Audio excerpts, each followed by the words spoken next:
Starting today, India is hosting the highly anticipated AI Impact Summit at Bharat Mandapam in New Delhi. India's Prime Minister Narendra Modi will inaugurate the summit this evening, kicking off a transformative conversation on artificial intelligence. The summit, which will run until February 20th, brings together global leaders, innovators, and policymakers, including French President Emmanuel Macron, UN Secretary General Antonio Guterres, IMF Managing Director Kristalina Georgieva, and Brazilian President Lula da Silva, to explore AI's potential in shaping the future. The summit's theme reflects India's commitment to using AI for the greater good, striving for welfare and happiness for all. Attendees will experience live demonstrations and exhibits from 300 pavilions, featuring contributions from 13 countries, including the United Kingdom, Japan, Russia, and Australia. With over 7,000 square meters of space, the summit provides a platform for collaboration among businesses, startups, state governments, and research institutions. Additionally, international delegates will engage in discussions about exploring new opportunities within the global AI ecosystem. The expo, which will open to the public tomorrow, will offer insights into cutting-edge AI technologies and their real-world applications. India's Prime Minister Narendra Modi has also highlighted that AI is transforming multiple sectors, including healthcare, education, agriculture, governance, and enterprise. He has expressed confidence that the summit would enrich global discussions on aspects of AI like innovation, collaboration, and responsible use. The AI Impact Summit is expected to be a pivotal event which shaping the future of AI and fostering discussions that will influence its development on a global scale. We are joined by our correspondent and anchor, Thomas Porteous, who is on the ground covering the summit live from Bharat Mandapam in New Delhi. Thank you, Tom, for joining us. Now, you're there ahead of the official opening. What's the atmosphere like on the ground, and how significant is the global turnout we are seeing? Well, thank you very much, Suma. It's certainly very exciting here. This not just pitched as a technology conference, but a global geopolitical event. The scale, of course, significant. We're seeing delegations flood in and out of the venue. Of course, this is the first day of a 5-day affair. We are expected to see the Indian Prime Minister Narendra Modi inaugurate the event this evening.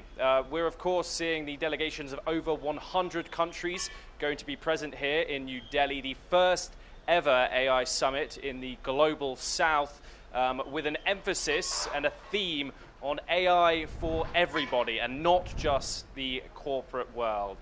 So we'll be here all week keeping our viewers updated on everything coming out of the Bharat Mandapam this week and all the developments coming out of the AI Impact Summit here in New Delhi in 2026.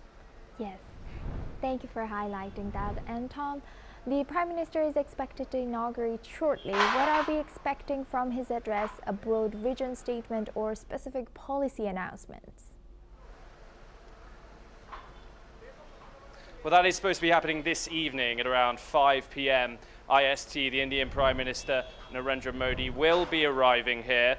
As I've said, AI has now been pitched as not a concentration of power, but AI for inclusion is the theme here as the first summit in the global south. India, of course, has a thriving artificial intelligence sector.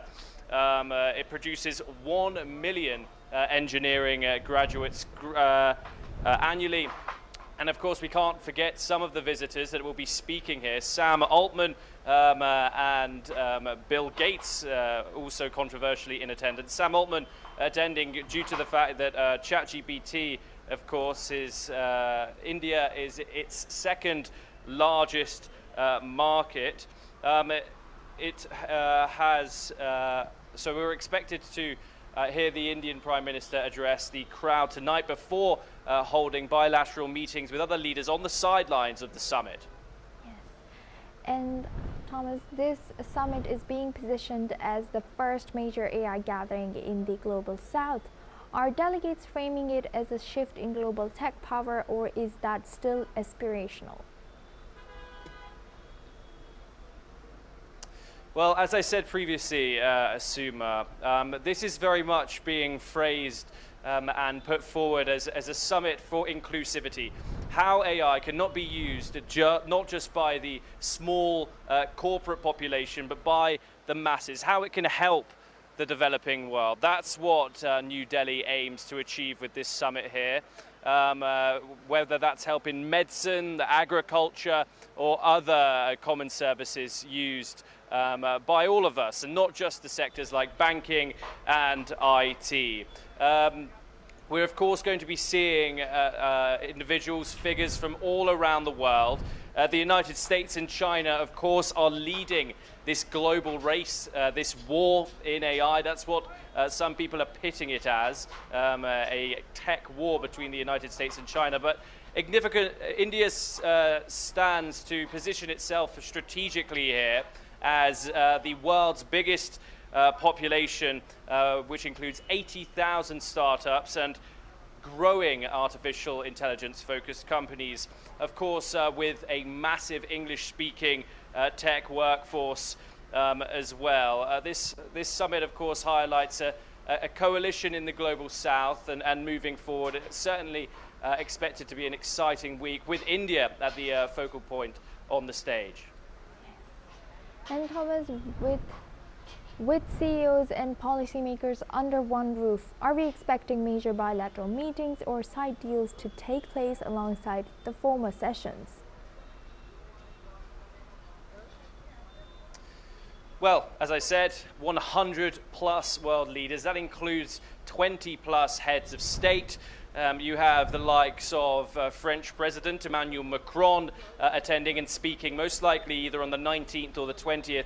You also have fellow BRICS member Brazil's President Lula Inácio da Silva, who is going to be in attendance, representing very much the Latin American continent, as well as other delegations from the likes of the United Nations and 100 plus other countries. You've got former prime ministers here in attendance. Rishi Sunak from the United Kingdom is going to be here, as well as Tony Blair, the member of the Board of Peace. And of course, what can't go amiss is mentioning those tech CEOs that are going to be in attendance. We have Sam Altman, who has confirmed his presence. He's more likely to speak later on at the latter side of the week, as well as controversially Bill Gates, who will be making his attendance here. It's unsure what capacity, whether he'll be speaking or not. Of course, in the midst of an Epstein controversy, we will look forward and see what is going on in that regard. But a notable absence, of course, NVIDIA's CEO, Jensen Huang, was meant to be here, but he had to cancel his trip due to unforeseen circumstances. He is, of course, sending a delegation instead to represent NVIDIA for the week, however. So yes, a huge meeting of hugely important people, both in the tech world and the geopolitical world. Artificial intelligence, of course, very much a political, geopolitical talking point now. And last but not least, before the doors even open, what would count as a tangible success for India by the end of this week? Well, it wouldn't just be for India, Asuma. Of course, this is a global summit, and so certain agreements when it comes to AI safety will be hugely beneficial to the world landscape in general. So what we'd be expecting is some announced AI compute infrastructure expansion, multi-hundred or even billion-dollar investment components, formal AI cooperation declarations signed by dozens of countries who will be represented here. There's also a possibility of the launch of a global South AI capacity fund. So we will look forward to that. But of course, we will be here all week here on NewsX World, keeping you, the viewers, updated on everything that comes out of here under the roof at the Bharat Mandapam. Thank you very much, Thomas Porteous, for joining us from Bharat Mandapam and sharing that insight. Thank you. Now we move on to our top news. The Russian embassy in Ottawa has strongly rejected accusations from Canadian authorities following